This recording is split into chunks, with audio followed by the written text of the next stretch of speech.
What would you do if your child came home every day with an empty lunchbox? What if she told you her teacher was taking her food? Can you imagine the shock of hearing those words? James Carter was about to uncover a truth that would leave him questioning everything. What happens when trust is broken by someone meant to protect? Watch the full story to find out. Don't forget to like and subscribe for more incredible stories. James Carter sat at the kitchen table, glancing over the pile of paperwork before him, but his mind was elsewhere. It had been another busy week at work in Springfield, Illinois, and he was looking forward to the weekend. But his thoughts kept drifting to his 3-year-old daughter, Emma. Each day, Emma came home from preschool with an empty lunchbox. At first, James thought it was just a sign of her growing appetite. She had always been a little bundle of energy, running around and playing with her friends after school.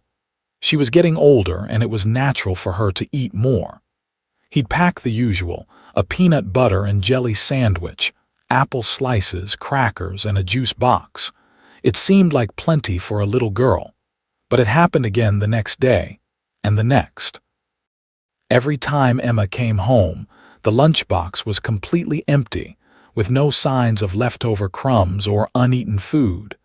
Something about it felt off, and James couldn't shake the feeling that there was more to it than just hunger. "Did you eat all your lunch today, sweetie?" he asked one afternoon as he helped her change out of her school clothes. Emma shrugged, her tiny arms working to tug at her shirt. She was distracted by the characters on her socks, fidgeting and avoiding his gaze. James nodded to himself, thinking maybe she was just really hungry. After all, she was only 3.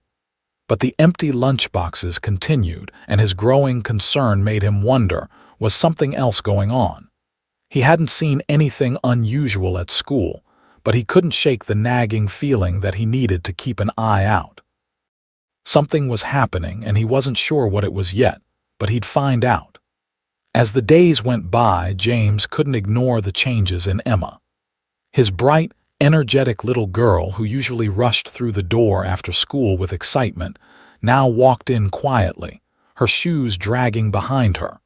The chatter about her day, the usual enthusiasm, had slowly faded. She seemed more tired than usual, her eyes lacking the sparkle they once had. At dinner, instead of talking about what she'd done, she picked at her food, her small shoulders slumped and her movements slow. James tried to push the worry aside. It was probably just her adjusting to preschool. She was still young, and preschool routines could be exhausting. But each passing day made his concern grow. Something didn't feel right. One evening, after they had finished dinner, James decided to have a conversation with Emma. He noticed she wasn't her usual self, and he needed to understand what was going on. He sat down across from her at the table, watching her poke at her food absent-mindedly, her legs swinging under the chair without any of her usual energy. "Sweetheart," he said gently, "did you like your lunch today?" Emma didn't respond right away. Her eyes were focused on the cartoon characters on her socks, and she seemed lost in thought. James waited a moment, but when she didn't answer, he pressed again, trying to keep his voice light. "Did you eat all your lunch today, Emma?" Emma slowly looked up at him, then looked away again. She shrugged slightly, but her eyes avoided his. "I didn't eat it," she mumbled. James frowned, confused. "You didn't eat your lunch, why not?" Emma's small voice barely reached him. "Miss Kelly eats all my food." James blinked, caught off guard. He leaned in a little, trying to understand. "Miss Kelly," he asked, his heart beginning to race. "Did she ask you for it?" Emma shook her head slowly. "No, she just takes it. She says I don't need all of it." The words sank in, and James felt his stomach twist. "But Emma, were you hungry?" His voice trembled slightly. Emma nodded. "I was, but she said big people need it more." A chill ran through James as he processed what Emma was saying. It didn't make sense. Why would Miss Kelly, a teacher, take food from a child? He wanted to believe it was just a misunderstanding, maybe a weird joke. But something in Emma's tone, in her quiet manner, made him think otherwise. James cleared his throat, forcing himself to stay calm. Has she ever done anything else? Said anything mean? Emma shook her head, but her expression said more than words ever could. James had to know more. This wasn't just about food. It was about his daughter's safety, her well-being. If something was happening at school, he needed to get to the bottom of it. The knot in his stomach tightened, but one thing was clear: he couldn't let this go. He had to find out the truth, no matter what. James lay awake in bed, his mind racing. The conversation with Emma kept echoing in his head. Miss Kelly eats all my food. It didn't make sense. Why would a teacher, someone entrusted with the care of children, take food from a little girl? But as much as he tried to convince himself it was just a misunderstanding, his gut told him otherwise. He couldn't let it go without getting to the bottom of it. Then a thought hit him. He had an old voice recorder, small and easy to conceal, tucked away in a drawer. It was perfect for what he needed. If he could slip it into Emma's lunchbox without her knowing, it might record exactly what was happening at school. He didn't know what he would hear, but he couldn't ignore the need for proof. If Miss Kelly was truly taking Emma's food, James had to find out. The next morning, as he prepared Emma's lunch, James moved with precision. He made the sandwich as usual, cut the apple slices, packed the crackers, and added the juice box. But this time, he placed the recorder into the lunchbox, tucking it into the lining where it wouldn't be noticed. It was small enough to fit unobtrusively, but it would still pick up sound clearly. He double-checked that it was working, ensuring the recorder was on and ready to capture whatever happened during the day. When Emma entered the kitchen, James smiled and handed her the lunchbox. "Here you go, baby. Daddy packed something special inside today, but it's a secret, okay?" Emma's face lit up with excitement. "What's the secret, Daddy?" James grinned, trying to keep his tone casual. "It's a surprise, but it's our secret, okay?" "Okay, Daddy," Emma said, nodding enthusiastically. James hugged her tight, feeling a knot form in his stomach. He hated the idea of sneaking around like this, but he couldn't just stand by. He needed to know what was going on. He watched her skip off toward the door, her backpack bouncing as he fought the urge to follow her. He wanted to march right into the school and confront Miss Kelly, but not without evidence. Not yet. The drive to school felt longer than usual.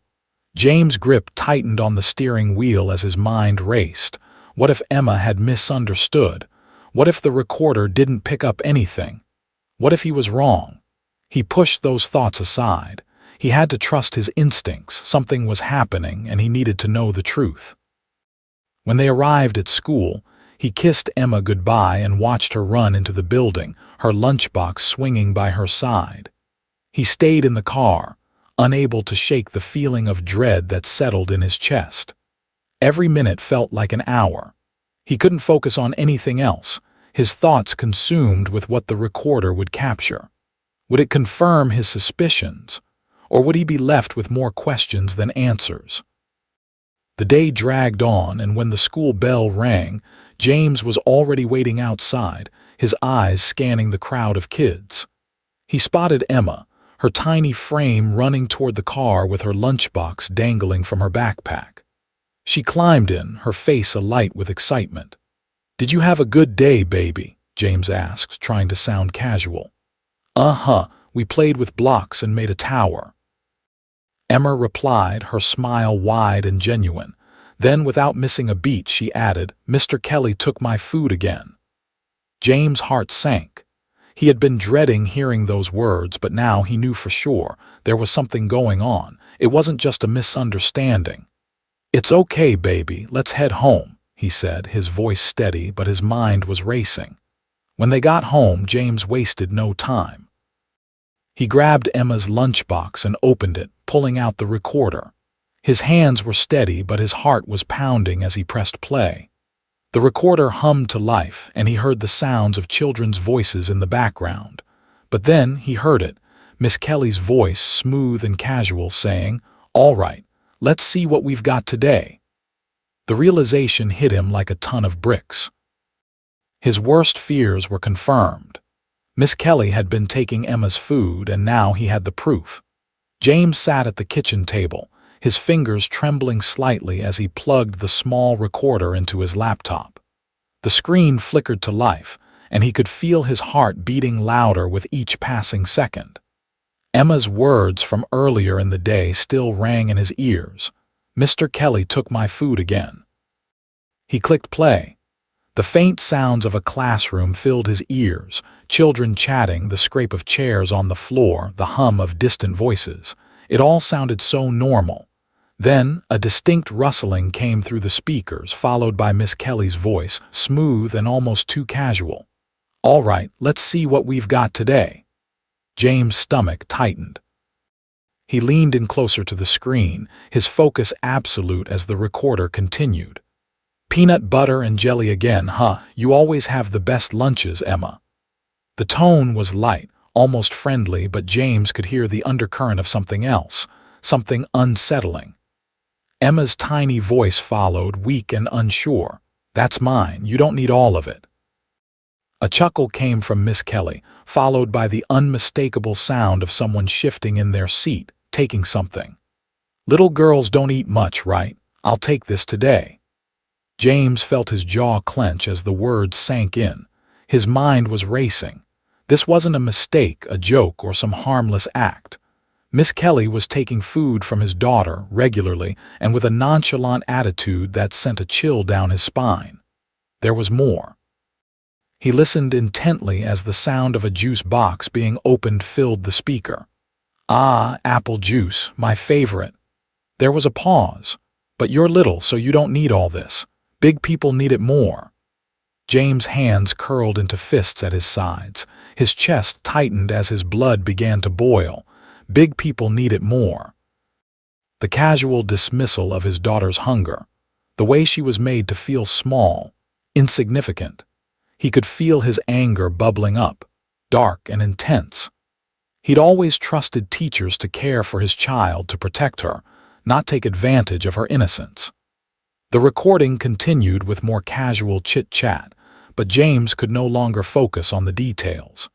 His mind was racing, and all he could think about was how Miss Kelly's behavior was far worse than he'd imagined. The food wasn't just disappearing. It was being taken by someone who was supposed to be a role model for his daughter, someone who was supposed to protect her. He shut the recorder off, his hands shaking. His first instinct was to storm straight to the school and confront Miss Kelly. But that wouldn't work.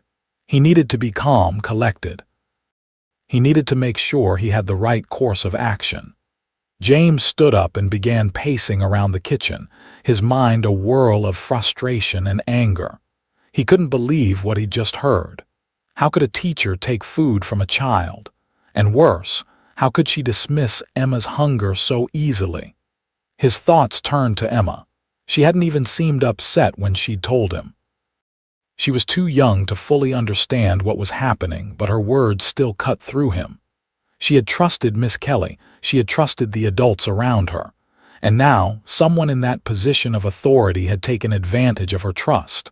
That couldn't stand. James' resolve solidified. He wasn't going to let this slide. He couldn't. No parent should have to worry about their child being mistreated, especially at school. The anger that had been simmering inside him now burned hotter, clearer. He would go to the school, show them the recording, and demand action. This wasn't just a misunderstanding. It was theft, it was abuse of power, and it was wrong. He couldn't let it go. His daughter deserved better. He would make sure Miss Kelly faced the consequences, no matter what it took.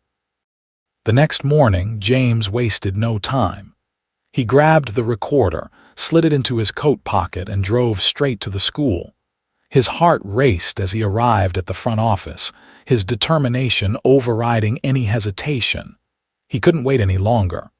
"I need to speak with Principal Morgan." "Now," James said firmly, his tone brokering no argument. The secretary gave him a quick nod and made the call. Moments later, Principal Sarah Morgan appeared in the doorway. She was a tall, composed woman, but her eyes softened slightly when she saw James standing there. "Mr. Carter, how can I help you?" she asked, offering a handshake. James didn't take her hand. Instead, he placed the recorder on her desk. "I need you to listen to this," he said, his voice calm but resolute. "It's about Miss Kelly." Principal Morgan sat down, raising an eyebrow as she picked up the recorder. "What's this about?" James took a deep breath. "It's about my daughter, Emma, and what's been happening at school." He hit play. The classroom noises played softly, and then Miss Kelly's voice came through. "Peanut butter and jelly again, huh? You always have the best lunches, Emma." Her tone was light, but James could hear the underlying discomfort growing inside him. The recording continued, and Miss Kelly's dismissive comments about Emma's food were undeniable. "Little girls don't eat much, right? I'll take this today," she said. The words hit James like a punch to the gut. When the recording finished, Principal Morgan's expression shifted from curiosity to disbelief. She sat back in her chair, her face pale. I can't believe this," she whispered before looking up at James. "This is deeply troubling." James nodded, his voice steady. "I want this to stop. I need you to do something." Principal Morgan took a deep breath. "I'll contact Miss Kelly and bring her in immediately. We'll launch a full investigation." Minutes later, Miss Kelly arrived. Her confident stride faltered as she saw James and the recorder. "What's going on?" she asked, her voice nervous. Principal Morgan pressed the recorder's button. As Miss Kelly's own voice filled the room, her face drained of color. She glanced at James, but he didn't flinch. When the recording finished, Principal Morgan spoke firmly. "Miss Kelly, your actions are unacceptable. You're placed on immediate administrative leave while we conduct a full investigation." Miss Kelly's face reddened and she opened her mouth to defend herself, but the words caught in her throat. I didn't mean it like that," she stammered. But Principal Morgan interrupted her. "No excuses," she said coldly. "You're done here. We'll be reaching out to other parents and this will be handled properly." Miss Kelly stood, speechless, before quickly grabbing her things and leaving the office. Principal Morgan turned to James, her expression serious. "We'll make sure this is dealt with appropriately. Thank you for bringing this to us." James nodded, a sense of relief washing over him. The truth had come to light. Emma would be safe, and the justice she deserved was finally being served. As he left the office, he felt a weight lift from his shoulders. This battle was over, but Emma's safety was his victory. As James left the school, a sense of calm slowly washed over him, though it was tinged with a quiet anger. The battle had been fought, but the lesson was still fresh in his mind. He had done what any parent would do to protect their child, but now he understood something deeper. How important it was to listen and trust, even when the concern seemed small, even when the words felt unbelievable. Emma was just a little girl, and yet her words had revealed a truth that no one else had seen. James had almost dismissed her statements as a misunderstanding, but her voice had been the key. No matter how young a child may be, their experiences are valid, their voices must be heard. That realization hit him hard. He couldn't have ignored Emma, even when it was hard to believe. The events had also taught him another vital lesson: don't trust blindly. Teachers, caregivers, and authority figures are entrusted with the safety and well-being of children, but that trust shouldn't be given without scrutiny. James had always trusted the adults around his daughter, but this experience made him realize that trust must be earned and constantly verified. While the system was meant to protect children, it was up to the parents to be vigilant, to ask questions and investigate if something didn't feel right. Trusting was important, but so was being proactive in ensuring that trust wasn't abused. As he picked up Emma that afternoon, her little face beaming with a smile, James vowed to always listen, to always believe, and to always protect. Because no child should ever feel that their voice doesn't matter, especially when it's telling the truth.